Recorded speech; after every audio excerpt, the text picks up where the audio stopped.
The story unfolds in Brazil, the largest country in South America with a population exceeding 200 million.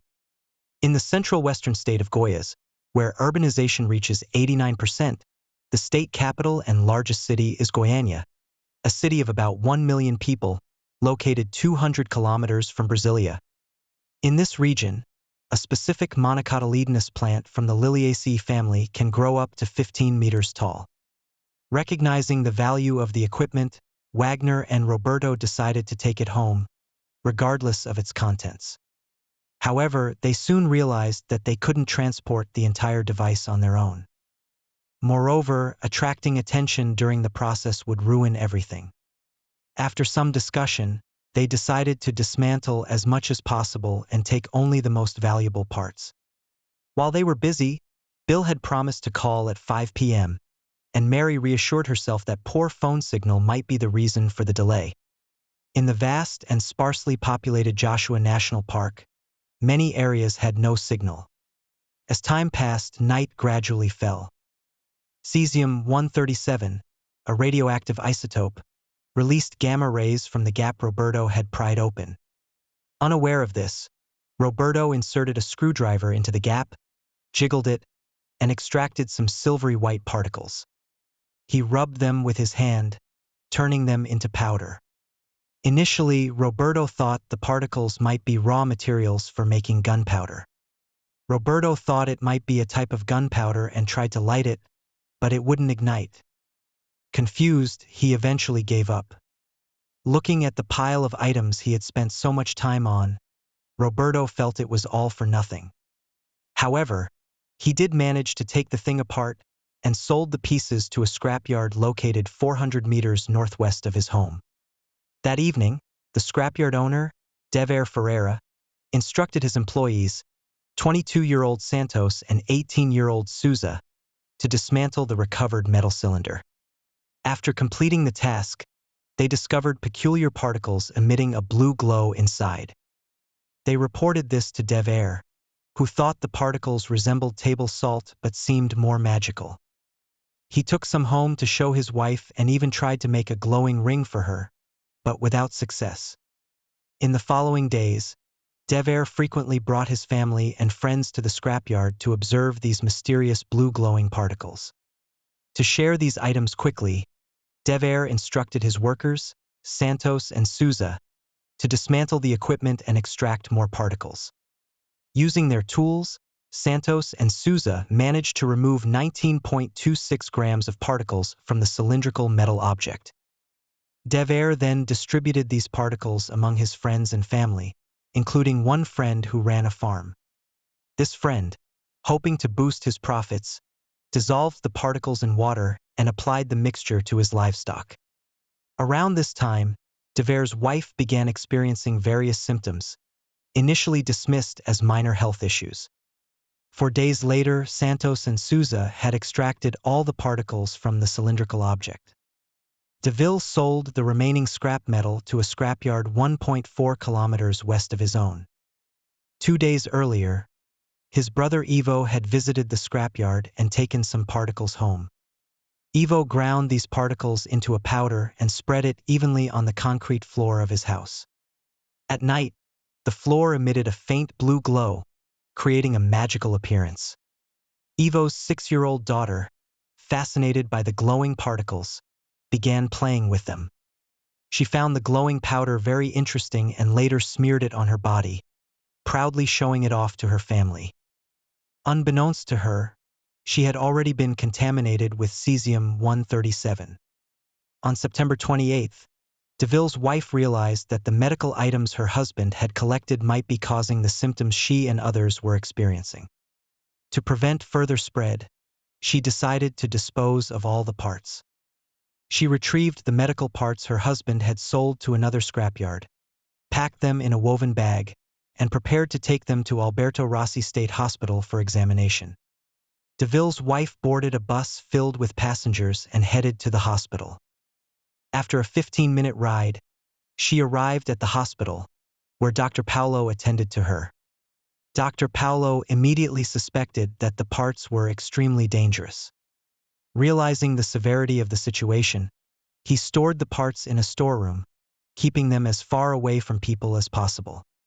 Dr. Paulo urgently reported the incident, hoping the hospital would quickly send someone to handle it and prevent the situation from worsening.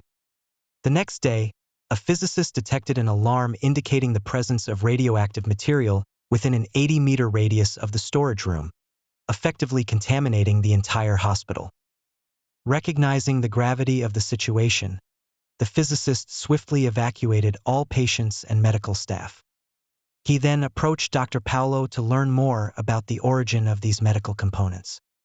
Dr. Paulo explained that a woman had brought them from a scrapyard. Concerned about further nuclear contamination, the physicist assessed the radiation's extent and source and reported the matter to the Brazilian government. He alerted the Brazilian Nuclear Energy Commission to prevent further contamination and public panic. That evening, both local and central governments focused on the nuclear incident. As news spread, fear of nuclear leakage quickly gripped the public. The next day, residents near Alberto Rossi State Hospital and the scrap yard rushed to the hospital for checkups, overwhelming its capacity. To prevent cross-infection, the government set up a checkpoint at the Pedro Ludovico Olympic Stadium, with tents serving as temporary isolation points. A massive medical operation ensued. Over 112,000 people were screened for radiation exposure, and thousands underwent decontamination processes. Significant radioactive material was found in 249 individuals, who had to stay in isolation for treatment. Those with milder symptoms, having only radioactive material on their skin, could isolate at home. They needed to change clothes frequently, bathe with vinegar or coconut soap, and take medication to help. 49 people were hospitalized due to severe conditions, with 21 in intensive care.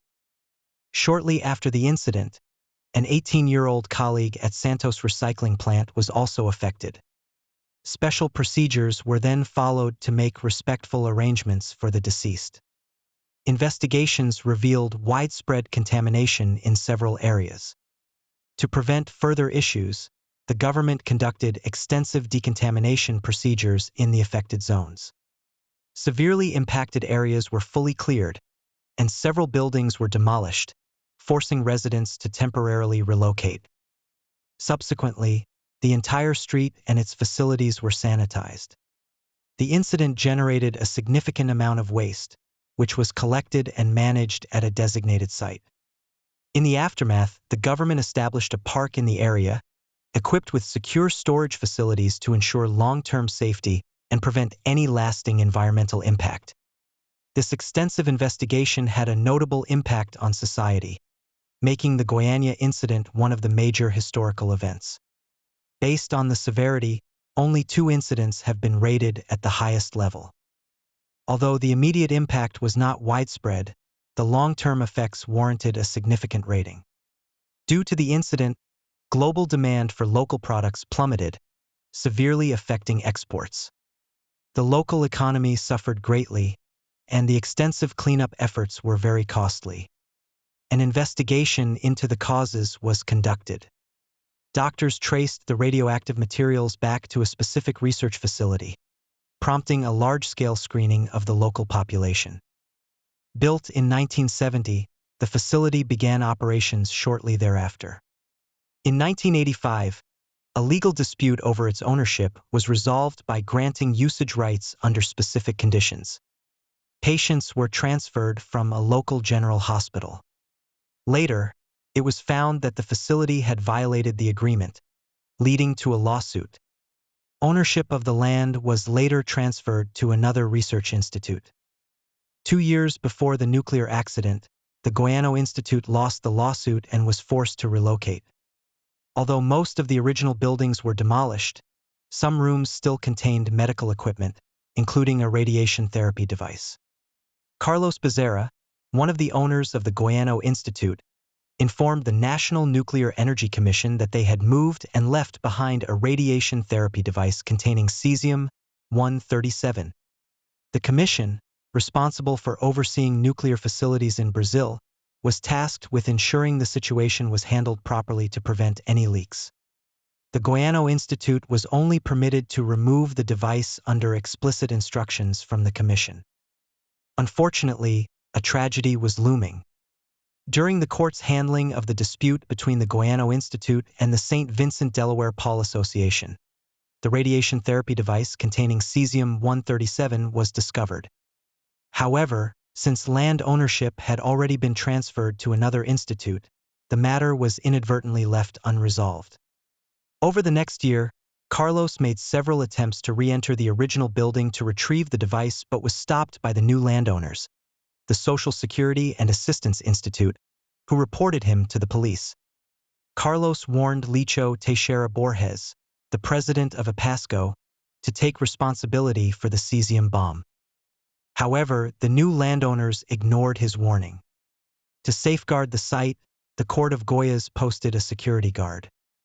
Deville and Oderson were consumed with guilt, believing their actions had indirectly caused the deaths of their loved ones. Both Deville and Oderson fell into depression and later succumbed to cancer caused by radiation exposure.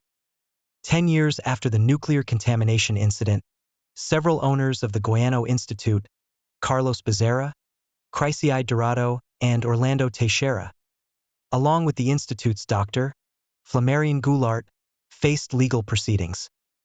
At the time of the incident, the Goiânia Institute had already relocated, placing responsibility for the radioactive materials on the National Nuclear Energy Commission.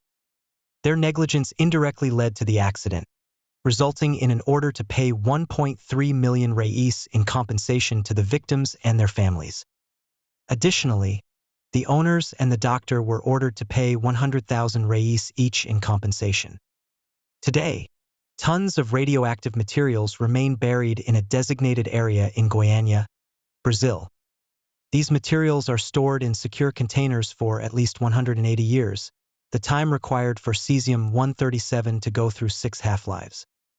The Goiânia nuclear accident serves as a stark reminder of the severe impact of radioactive contamination in urban environments, highlighting the critical need to learn from such disasters to prevent future incidents.